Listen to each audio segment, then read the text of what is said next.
Have you ever stopped to think about that sort of tightrope walk between our individual freedom and how society needs to be organized? Mm-hmm. We hear all the time about these big systems, designed to help us make things better. Mm-hmm. But what if, just what if, some of those systems, even with the best intentions, could actually lead us somewhere we don't want to go, somewhere problematic? It's a huge question, Yeah. and it's precisely the kind of warning that Friedrich Hayek gave in his, well, incredibly influential 1944 book, The Road to Serfdom. Right.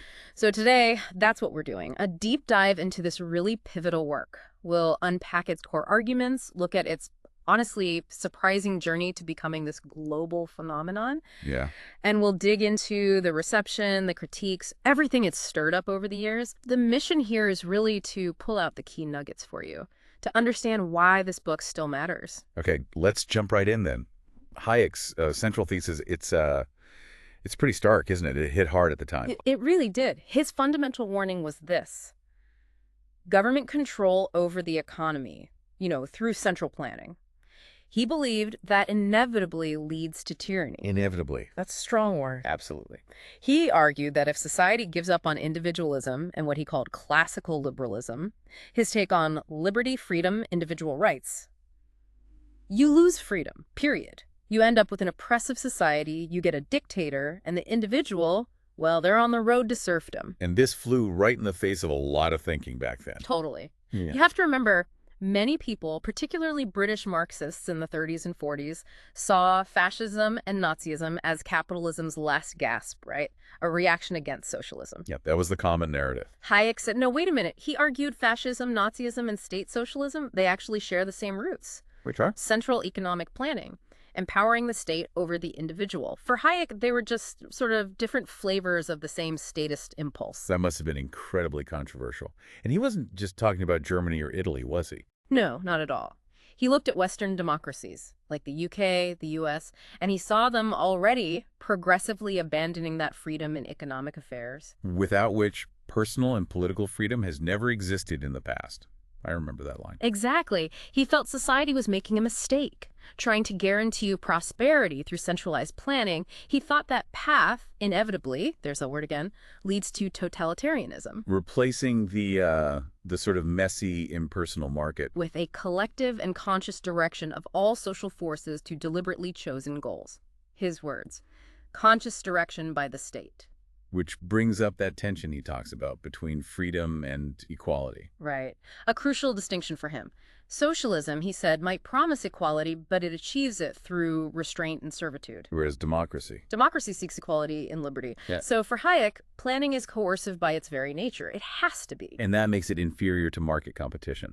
Yes, because competition, he argued, was the only method by which our activities can be adjusted to each other without the coercive or arbitrary intervention of authority.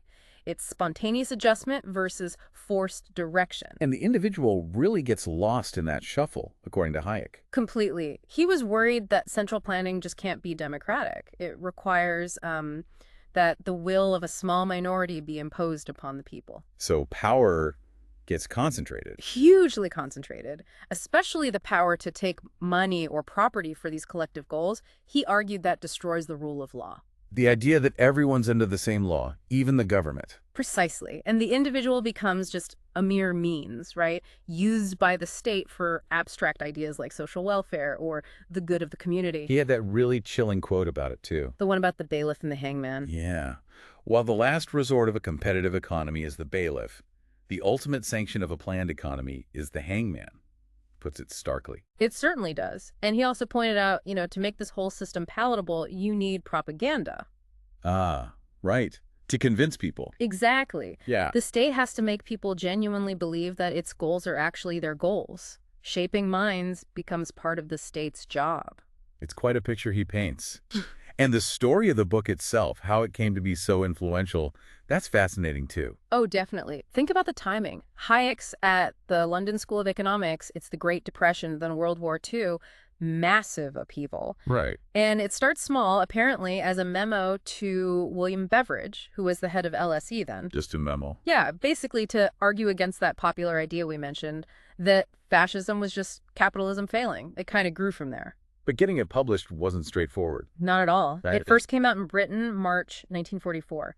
Wartime paper rationing was intense. Hayek himself called it that unobtainable book. Hard to get hold of, and in the U.S. Even tougher initially, 3 publishers rejected it. Finally, the University of Chicago Press took a gamble in September '44. They weren't expecting much, maybe 900 copies, 3,000 tops. But it took off. Big time. The first 2,000 copies, gone, almost instantly. 6 months later, 30,000 sold. Fast forward to 2007, University of Chicago Press figures over 350,000 copies sold just by them. That's incredible. But it wasn't just the full book, was it? These shorter versions played a huge role. A massive role. That's how it really reached the masses.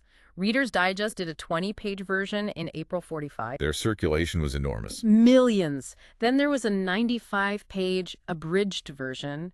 And get this, even a picture book version in Look magazine. A picture book. Seriously. Seriously. General Motors later distributed it as a pamphlet, plus translations over 20 languages. It just spread everywhere. And it had an immediate political splash, too, right? Particularly in Britain. Oh, yes. The 1945 general election, Winston Churchill had read Hayek, apparently felt fortified in his apprehensions. And famously warned about a potential Gestapo under socialism. Exactly. Which Clement Attlee, the labor leader, just brushed off as the secondhand version of the academic views of an Austrian professor. A bit dismissive. Very. Though the conservatives actually used up 1.5 tons of their paper ration to print more copies of Hayek's book. Didn't help them win, though. Labor won in a landslide. Still, the book clearly struck a chord, and its influence didn't just fade away. Not at all. The dedication alone to the socialists of all parties, that tells her something. Provocative, yeah. And think about this. June 2010, it shoots to the top of the Amazon bestseller list. Why then? Glenn Beck covered it extensively on his show, sold another 250,000 copies, print and digital just like that. It clearly keeps tapping into something. Okay, so we have this powerful critique of central planning. But it's easy to misunderstand Hayek here, isn't it? To think he wanted absolutely zero government. That's a really common misconception, and it's important to clear it up. He explicitly said, in no system that could be rationally defended would the state just do nothing. Right, so he wasn't an anarchist. He saw a role for the state, just a limited one. Exactly, a crucial but limited role. He actually thought some government actions could help the market. Like what kinds of things did he think were legitimate government functions? Well, for one, supporting competition. He thought certain types of coercive interference, his term, could actually underpin the competitive framework. Okay, and regulations. He allowed for regulations on how things are produced. Think about prohibiting poisons, limiting work hours, requiring basic sanitation. Ah, health and safety type stuff. Yeah, but with a key condition. They had to apply equally to everyone, and the benefits had to outweigh the social costs. No picking winners or losers. What about things like pollution? Effects on people not directly involved in the transaction? Good point. He recognized that. Negative externalities, economists call them. Things like deforestation, pollution from factories, noise. He saw a government role in addressing those harmful effects. And preventing fraud. Oh, absolutely essential. He called it the most essential prerequisite for a market to work properly. You need trust, clear rules. Now, here's the part that I think surprises many people who only know the headlines about Hayek, the social safety net. Right. It often gets overlooked. But he actually believed a basic minimum food, shelter, clothing should be guaranteed without endangering general freedom. Guaranteed by the state. He suggested the state could organize a comprehensive system of social insurance for common risks, things individuals often can't easily prepare for alone. So it wasn't about state control of the economy, but providing a floor. Exactly. A safety net within a fundamentally free society. That was the distinction for him. And he did try to clarify his terms later on, didn't he? Because words like socialism meant different things to different people. He did. He wanted to be precise. When Hayek said socialism, he meant state control of the means of production, the whole economy. He did not mean the welfare state or that social safety net we just discussed. And classical liberal ideals. For him, that meant liberty, freedom, individual rights in the tradition he identified with. Different from how liberal might be used today in, say, the U.S., understanding his definitions is key. Definitely. So this book lands, makes a huge splash, and obviously it starts a massive debate. It got some pretty heavyweight endorsements. Immense praise from some giants. John Maynard Keynes, arguably the most famous economist of the era. His intellectual rival, in many ways? In many ways, yes. Keynes called The Road to Serfdom a grand book. said he found himself in deeply moved agreement with virtually the whole of it. Wow. From Keynes, that's significant. Hugely. And George Orwell, too. The author of 1984 and Animal Farm. That's the one. Orwell acknowledged a great deal of truth in Hayek's warning. He wrote that collectivism is not inherently democratic, but, on the contrary, gives to a tyrannical minority such powers as the Spanish inquisitors never dreamt of. High praise, even if qualified. And later economists, too. Milton Friedman, another Nobel laureate, called it one of the great books of our time. He even put Hayek up there with Adam Smith, suggesting Hayek played a similar role regarding the fall of socialism in the late 20th century. So clearly, it resonated powerfully with some very sharp minds. Yeah. But a book this provocative must have drawn fire, too. What were the main lines of criticism? Absolutely. It was bound to. Even Keynes, despite his philosophical agreement, had practical doubts.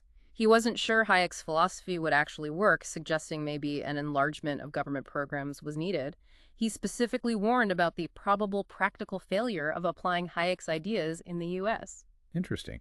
Practicality versus philosophy. Exactly. And Orwell, while agreeing on the dangers of collectivism, added a counter-warning.